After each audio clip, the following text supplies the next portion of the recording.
ಎಷ್ಟು ಲಕ್ಷ ರೂಪಾಯಿ ಕಾಮಗಾರಿ ಯಾಕಾಗಿ ಸರ್? 86 ಲಕ್ಷದ ಕಾಮಗಾರಿ. ಇವಾಗ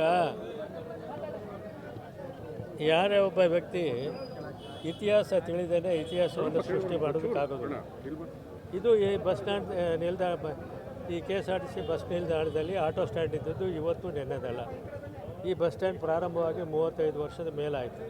ಆವತ್ತಿನಿಂದ ಇಲ್ಲಿವರೆಗೂ ಕೂಡ ಆಟೋ ಚಾಲಕರು ಮತ್ತು ಟ್ಯಾಕ್ಸಿ ಚಾಲಕರು ಆಟೋ ನಿಲ್ಲಿಸ್ಕೊಳ್ಳೋದಕ್ಕೆ ಹಿಂದಿನಿಂದಲೂ ಕೂಡ ರಸ್ತೆ ಬದಿಯಲ್ಲಿ ಮತ್ತು KSRTC ಬಸ್ ಸ್ಟ್ಯಾಂಡ್ ಒಳಗಡೆನೂ ಕೂಡ ಒಂದು 6 ಅಡಿ ಜಾಗನ ನಾನು ಮಂತ್ರಿಯಾಗಿದ್ದವರು ಕೂಡ ಒಂದು ತಡೆಗೋಡೆನೇ ನಿರ್ಮಾಣ ಮಾಡಿದ್ದೆ. ಆಟೋ ಇನ್ನೂ ಮುಂದಕ್ಕೆ ಹೋಗಬಾರ್ದು, ಅದರೊಳಗಡೆನೇ ಏನಿದ್ರು ರಸ್ತೆ ಸೈಡ್ನಲ್ಲೇ ಇರಬೇಕು ಅಂತೇಳಿ.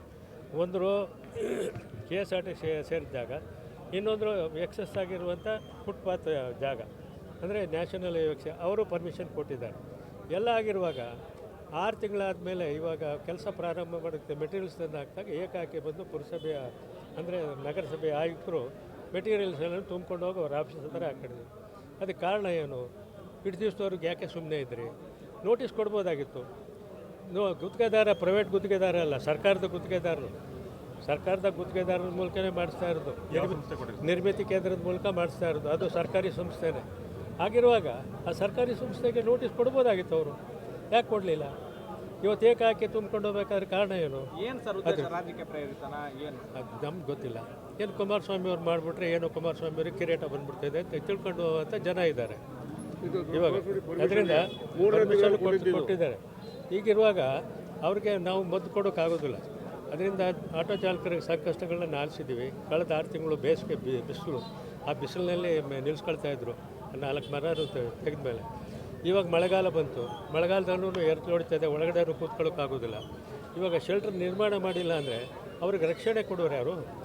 ರಕ್ಷಣೆ ಕೊಡ್ತೀವಿ ಬಂದೂರು ತಡೆ ಒಡ್ಡುವಂಥ ಜನ ಇರುವಾಗ ಅದಕ್ಕೆ ನೀವೇ ತೀರ್ಮಾನ ಮಾಡಬೇಕು. ಯಾಕಂದರೆ ಸಾರ್ವಜನಿಕ ಜೀವನದಲ್ಲಿ ಇದು ಇದನ್ನು ನೀವು ಜನಕ್ಕೆ ತಿಳಿಪಡಿಸುವಂಥವ್ರು ನೀವು ಮಾಧ್ಯಮ, ಇದು ಎಲೆಕ್ಟ್ರಾನಿಕ್ ಮಾಧ್ಯಮ.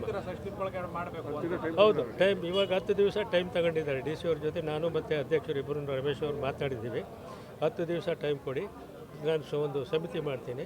KSRTCನವರು, ನ್ಯಾಷನಲ್ ಹೈವೇನವರು, ನಗರಸಭೆಯವರು ಮತ್ತು ಆಟೋ ಚಾಲಕರ ಅಧ್ಯಕ್ಷರು ಬಂದು 2-3 ಜನ ಪೊಲೀಸ್ ಇಲಾಖೆ ಇವ್ರನ್ನೂ ಸೇರಿಸಿ ಒಂದು ಇದು ಮಾಡ್ತೀನಿ. 10 ದಿವಸದೊಳಗಡೆ ನಾನು ವರದಿ ತರಿಸ್ಕೊಂಡು ನಿಮಗೆ ನ್ಯಾಯ ಒದಗಿಸ್ಕೊಡ್ತೀನಿ ಅಂತೇಳಿ ಆಟೋ ಚಾಲಕರಿಗೆ, ಸಂಘದವರಿಗೆ ನಮಗೂ ಭರವಸೆ ಕೊಟ್ಟಿದ್ದಾರೆ. ಅದರಿಂದ 10 ದಿವಸ ಅವರಿಗೆ ಅವಕಾಶ ಕೊಟ್ಟಿದ್ದೀವಿ. 10 ದಿವಸದಲ್ಲಿ ಅವರ ಹೇಳಿಕೆ ಇದೆ ಪ್ರಕಾರ ಇದನ್ನು ಪೂರೈಸಲಿಲ್ಲ ಅಂತ ಹೇಳಿದ್ರೆ ಮುಂದಿನ ತೀರ್ಮಾನ ಆಟೋ ಚಾಲಕರು ಮತ್ತು ಟ್ಯಾಕ್ಸಿ ಚಾಲಕರ ಸಂಘದವ್ರ ಜೊತೆ ಮಾತಾಡಿ ನಾವು ಸೂಕ್ತ ತೀರ್ಮಾನ ಸಪೋರ್ಟ್ ಆಗಿ ನಾವು ನಿಂತ್ಕೊಳ್ತೀವಿ. ಎಷ್ಟು ಲಕ್ಷದ ಕಾಮಗಾರಿ? 86 ಲಕ್ಷದ ಕಾಮಗಾರಿ. ಈ ಮಂಡ್ಯದಲ್ಲಿ ಹೇಗೆ ಮಾಡಿದ್ದಾರೆ ಅದೇ ರೀತಿ ಮಾಡೋದು ಅಷ್ಟೇ.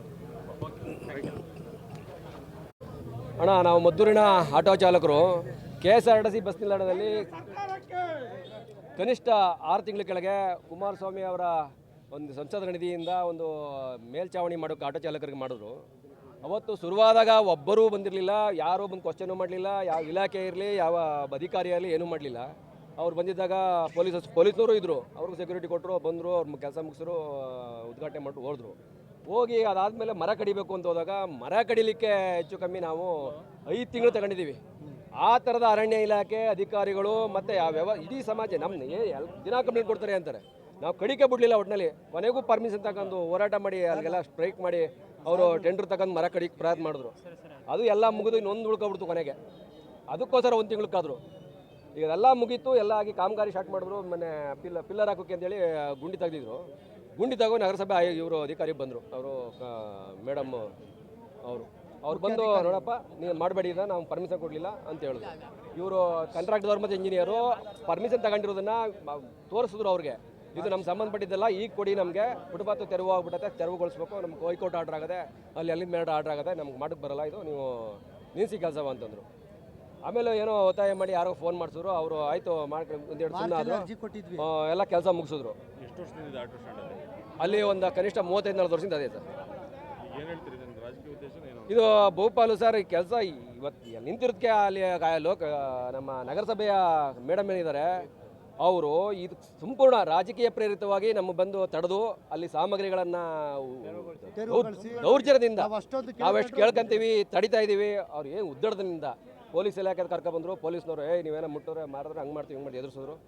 ಒಂದೂ ಪರಿಕರ ಬಿಡಲಿಲ್ಲ, ತಗೊಂಡೋಗಿ ಅಲ್ಲಿಗೆ ತಗೋಗಿ ಇಷ್ಟ ಬಂದಾಗ ಚೆಲ್ಲಿದ್ರು. ಈಗ ಆಯ್ತು, ಅವರು ಮನವಿ ಕೊಟ್ಟಿದ್ದೀರಿ, ಕೊನೆದಾಗ ಏನು ಹೇಳ್ತೀರಿ ನೀವೀಗ? ದಯಮಾಡಿ ನಾವು ಎಲ್ಲ ಯಾವ ಪಾರ್ಟಿ ಇಲ್ಲ, ಕಾಂಗ್ರೆಸ್ ಇರಲಿ, JDS ಇರಲಿ, BJP ಇರಲಿ, ಇನ್ನೊಂದು ಯಾವುದೇ ಪಾರ್ಟಿ ಇರಲಿ, ಯಾವುದೇ ನಾಯಕರಿರಲಿ, ಯಾವ ಜನಪ್ರತಿನಿಧಿ ಇರಲಿ, ಇಲ್ಲಿ ನಾವು ಆಟೋ ಚಾಲಕರು ಒಂದು ಅಲ್ಲಿ ಬದುಕಬೇಕು. ನಾವು ದಿನ ದುಡಿದ್ರು 5 ಸಂಪಾದನೆ ಮಾಡೋಕ್ಕಾಗ್ತಿಲ್ಲ. ಈ ಬಿಸಿಲು ಹೊಣಿಕೊಂಡು ನಾವು ರೋಗ ತರ್ಕೊಂಡು ಅಲ್ಲಿ ಇರೋಕ್ಕಾಗಲ್ಲ. ದಯಮಾಡಿ ನೆರಳು ಮಾಡಿಕೊಡಿ. ಒಂದು ಒಳ್ಳೆ ಕೆಲಸಕ್ಕೆ ನೀವು ತೊಂದರೆ ಕೊಡಬೇಡಿ. ಎಲ್ಲ ಜನಪ್ರತಿನಿಧಿಗಳು ಎಲ್ಲರೂ ಕೇಳೋದು ಇಷ್ಟೇ, ನಿಮ್ಮ ಮಾಧ್ಯಮದ ಮುಖಾಂತರ. ಶಾಸಕರು ಭೇಟಿ ಮಾಡಿದ್ರಾ? ಶಾಸಕರು ಭೇಟಿ ಮಾಡಲಿಲ್ಲ, ನಾವು ಈಗ ಭೇಟಿ ಮಾಡ್ತೀವಿ. ಈಗ ಒಂದು ಮನವಿ ಕೊಟ್ಟು ನಾವು ಅದನ್ನು ಯೋಚನೆ ಮಾಡ್ತೀವಿ. ನಾವು ಮಾಜಿ ಸಚಿವರಾದ ಡಿ ತಮ್ಮಣ್ಣವರು ನಾವು ಎಲ್ಲ ಕಾರ್ಯಕ್ರಮ ಮಾಡಿಸ್ಕೊಡ್ತೀನಿ ಅಂತ ಹೇಳಿದರು, ಮತ್ತು ಕುಮಾರಸ್ವಾಮಿಯವರು ಹೇಳಿದರು. ಇದಾಗುತ್ತಲ್ಲ ಅಂದರೆ ನಾವು ಕಾಮಗಾರಿ ರೆಡಿ ಆಗಿತ್ತಲ್ಲ, ಚಾಲನೆ ಕೊಟ್ಟಾಗಲೇ ಅವರೆಲ್ಲ ಮಾಡಿರ್ತಾರೆ ಅಂತ ನಾವು ಅಂದ್ಕೊಂಡ್ವಿ. ಇದೆಲ್ಲ ರೆಡಿ ಇದ್ದರೂ ಪರ್ಮಿಷನ್ ಇದೆ, ನಾವು ಲೆಟರ್ ತೋರಿಸೋದು ನಮಗೆ, ನಿಮಗೂ ತೋರಿಸೋರು ಏನೋ ಗೊತ್ತಿಲ್ಲ, ನಿಮ್ಮ ಮಾಧ್ಯಮದ ನೋಡಿದ್ರು ಅವರು ಇದ್ದರೂ ಕೂಡ ಇವರು ಒಂದು ತಡಿತಾ ಇದ್ದಾರೆ. ಇದು ರಾಜಕೀಯ ದುರುದ್ದೇಶನೇ ಹೌದು. ಹಂಗಾಗಿ ದಯಮಾಡಿ ನಿಮ್ಮ ಮಾಧ್ಯಮದ ಮುಖಾಂತರ ಇದನ್ನು ಯಶಸ್ವಿಗೊಳಿಸಲಿಕ್ಕೆ ಒಂದು ಕಾರಣ ಆಗಬೇಕು ಅಂತೇಳಿ ಈ ಮೂಲಕ ನಿಮ್ಮಲ್ಲಿ ಕೋರ್ಕೊತೀನಿ. ನನ್ನ ಹೆಸರು ಯೋಗಾನಂದ ಅಂತ, ಆಟೋ ಚಾಲಕ, ಮದ್ದೂರು.